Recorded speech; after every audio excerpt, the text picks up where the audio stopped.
At this point, if you've made all the changes you're going to make, created all the objects you're going to create, and you're now ready to save your file for production, there's a few ways that you can use this and do this. You can leave your file as is in its SVG format. Now, in order to view this, you can see it in the browser, and it'll be made up of different sections, different parts that you can animate, interact with using JavaScript in the browser. You have the option of saving this as an Inkscape file or a plain SVG file. If you're going to be saving as a plain SVG file, I would suggest that you rename this to include this name, or keep a list indicating what is your simplified file versus, or what is your plain file versus your Inkscape file, because you will not be able to edit the plain file as easily as you would with a normal Inkscape file. Now, if you have content which exceeds this default box, well, not the default box, this is the default box in landscape orientation, and you want to include all the content, create the bounding box so that it surrounds your content. You would do this by going to Document Properties and Resize Page to Content, and then selecting Resize Page to Drawing Selection. Now, the bounding box will surround your content. You could do a subsection where now it only includes this. However, if I was to save, it might also include the section here of the cloud simply because it's in the visible area. You can also export as a PNG file to only include what is inside this box. I'll have to move that to the side. And you could export the image simply here and it'll include what is shown in this content area, versus selection,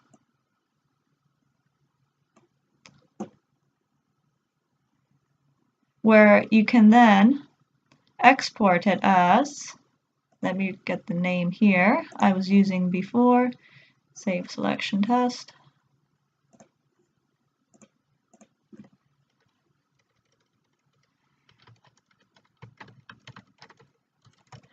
Give it a name. In the export as, you can adjust to whatever resolution you need. It'll adjust the height or width automatically to keep its aspect ratio, and select export. Now, depending on the size of your file it's generating, you might see a loading box, or a progress bar actually, which indicates how much it has completed. And here is my saved file. It has included everything within the bounds of this text, which also includes the content below. So you may want to clean this up, maybe remove these objects, put them to a new layer, hide them, and then save your text if you simply wanted the text to be saved. And here I did a previous example where it did show the content. If I did not move it, you would see the additional cloud portion.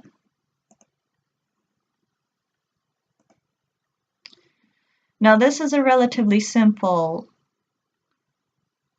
final result, but let's say, for example, you were using the freehand tool, or you have too many node modules, or you have duplicates of objects. You will want to remove any duplicates you don't need, or say for the freehand tool.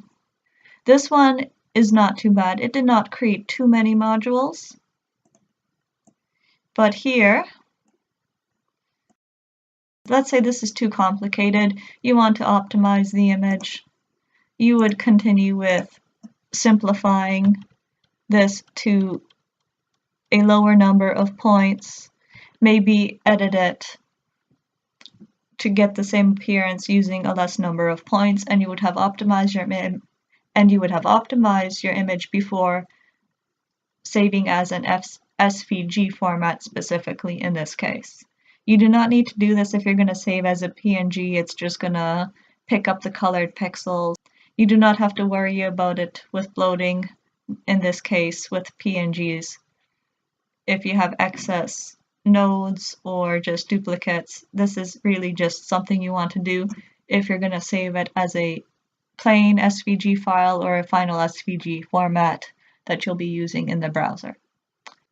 That about covers what I want to show you, how you might save your final project or keep it intact depending if you're okay with the Inkscape format.